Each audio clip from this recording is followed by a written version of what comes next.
Hey guys, I'm Eric. And I'm Grace. We're the Wandering Ravens. We're a couple of Americans on a quest to learn everything we can about British culture and hopefully uncover the final resting place of the Holy Grail along the way. Sound like fun? If you're a fan of British culture and want to join us on this educational quest, make sure you subscribe to this channel and strike the like button to help YouTube promote this video around the internet. Today we are introducing you to some of the wildest British traditions that we've uncovered along the way. Are you ready? On to Camelot! No. Crazy British traditions is what we're doing today. Cheese rolling! Nothing says free healthcare quite like the lively tradition of cheese rolling at Cooper's Hill. Every spring, hundreds of tourists and British folk all descend on this hill in Gloucester where they compete, racing down after a 9-pound round of double Gloucester cheese. That sounds like a very worthy race. I am not brave enough to say I would compete in this race, but you understand. I would like to. I see this as a worthy competition. Yeah, it's after a piece of cheese, my friend. 9 freaking pounds! Yeah. The runner to make it to the bottom of the hill first wins the cheese. But given how treacherous this descent is, I think everyone who makes it down without injury should be considered a winner. That's very American of me, isn't it? You get a prize. You get a prize. We're all winners here! Except for Johnny. Johnny broke his leg. Bonfire night. This sounds fun. Remember the 5th of November. Every November 5th, the whole of the UK goes up in flames in honor of the infamous gunpowder plot of 1605 and in memoriam of a poor gentleman named Guy Fawkes who was tragically drawn and quartered. Out of sympathy for Fawkes' such sad and tragic end, Britons across the land hold hands, light bonfires, and sing hymns in honor of this national hero. Lately, Brits have even started extending their affection to Donald Trump as well. Oh, that's so kind of them. So sweet. I know. Tar barrels. Not every November 5th celebration is the same. The West Country town of Ottery celebrates Bonfire Night by lighting barrels of tar on fire, hoisting them onto the backs of men, and having the men carry them through the high street. Good show. This is another one of those crazy British traditions that to our American ears sounds crazy, like I just said. But the wild thing is that this tradition goes back possibly hundreds of years, way before there was an NHS. Yeah, so many of these traditions, I'm like, that sounds so dangerous. In the United States, we had to get rid of all of the kids' merry-go-rounds because they were deemed dangerous. Yeah, we don't have big metal slides anymore because those are too dangerous too. But we do have guns. Yes. We do have guns. Bog snorkeling. Because the bog is associated with the toilet in my mind, imagine people just... Yeah, this could be another euphemism for being drunk. Yeah, if you've seen our video, 100 Ways to Say Drunk in the UK, do watch it, it's right here. A couple of them have to do with puking in the toilet, like talking to God on the big white telephone. You could also say bog snorkeling. Oh, what'd you do last night? Oh, I was bog snorkeling. Every year, Brits of all ages descend on the small town of...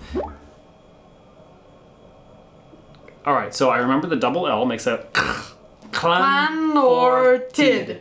Clanortid Wells. Supposing we were wrong, do feel free to send us a video of you pronouncing this so that we can get it right next time. In any case, this Welsh town hosts a dramatic bog snorkeling competition every year. In this championship, contestants swim through a peat bog in an effort to avoid becoming Britain's newest Lindo Man. On the downside, you become Lindo Man. On the upside, you get a spot in the British Museum. The rules are simple. There are no rules. No, just kidding. There are rules. Competitors must wear a mask, snorkel, and flippers. And competitors must complete the course without using any conventional swimming strokes. So no Michael Phelps methods, no swimming like this. I think, if I recall correctly, you have to only use flipper power in order to get through the peat marsh. Speaking of bogs, do you think that the euphemistic phrase bog, as in, like toilet, came about because people used to shit in peat marshes? So that's what happened to the Lindo Man. It was just popping a squat and fell in. Lewes Bonfire Night. Another creative twist on Guy Fawkes Night, Lewes Bonfire Night is famous for its parades, fireworks, and competing bonfire societies. That's a lot of fire. Up to 5,000 people take an active role in the festivities, and up to 80,000 people come in from outside of town to watch.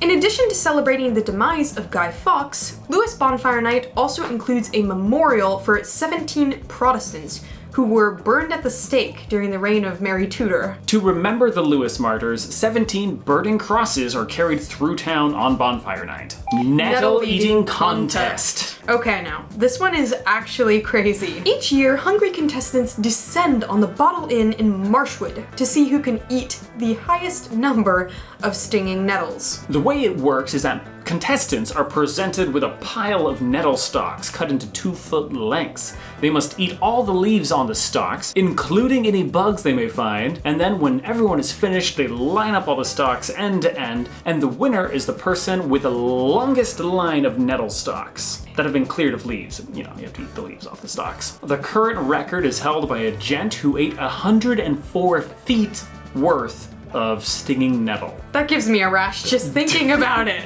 Does it hurt coming out as much as it hurts going in? That's what I want to know. Wife carrying races. This sounds like fun.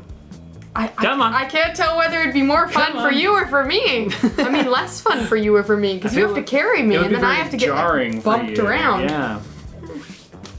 Rather self-explanatory, dozens of couples each year make their way to Dorking in Surrey to participate in the town's famous wife-carrying race. The first couple to cross the finish line wins a prize of a barrel of ale worth 150 pounds. But don't worry, if you're not the first couple to complete this race, there are other prizes. The carrier who crosses the finish line with the heaviest wife wins a pound of sausages. You need this, mate. Here you go. For strength and energy. Yes. And the last couple to finish this race wins a cup of pot noodles? Pot noodles and a can of dog food. There are many theories as to how wife carrying became a thing, but by far the most colorful theory is that it began way back in 793 AD when Vikings ransacked a small English village off the coast of England. If history is correct, the Viking raiders saw a lot of fair maidens there, which they then picked up and carried away with them to be their wives.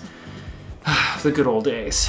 So sorry to interrupt your video, but we're in search of 50,000 knights to join us on our quest for the Holy Grail. To secure your spot on our pilgrimage, make sure you subscribe to this channel and ring the notification bell so that you don't miss any updates from our town crier. Now back to discussing wild British traditions. Gurning Championships. Quick English lesson. In British English, the word gurn is an extremely distorted facial expression. It is also a verb used to describe the action of making such a distorted expression.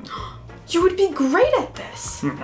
If that's something you think you'd be good at, then schedule a trip to Cumbria where you can compete in the World Gurning Championships. From what I read while researching this video, the best gurners, the ones that have won the most awards, are those without any teeth, because that enables you to lift your jaw up and over the front of your face, and there's some championship gurners who can even get their jaw all the way up and over the tip of their nose. A fun fact that I found out while researching this video, Peter Jackman, one of England's most famous gurners, was so committed to his hobby that he had all his teeth removed just to improve his gurning expressions. That's dedication. Burns Night. Don't worry, we're not talking about bonfires again.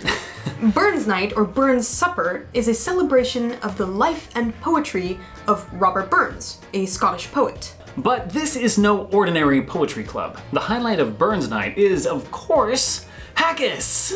The haggis is brought into the dining room in procession, carried on a large dish, and either followed or preceded by an enthusiastic bagpiper. This procession is called the piping of the haggis. After some thorough marching about the dining room, the haggis will eventually be delivered to the host, who will then stand, or maybe a guest will do it, and deliver Burns' famous poem, Address to a Haggis. The highlight of the whole affair is when the person addressing the haggis stabs and tears the haggis apart. It's very exciting. To those who didn't understand the jokes. Yes, we know Guy Fawkes is a villain and not a national hero. Yes, we know that not all Brits love Donald Trump. Yes, we know that British healthcare isn't actually free. The NHS is paid for by taxes. And yes, we know that bog swimmers are in no actual danger of becoming the next Lindo Man. Until next time, I'm Eric. And I'm Grace. We're the Wandering Ravens. Ta-ta for now.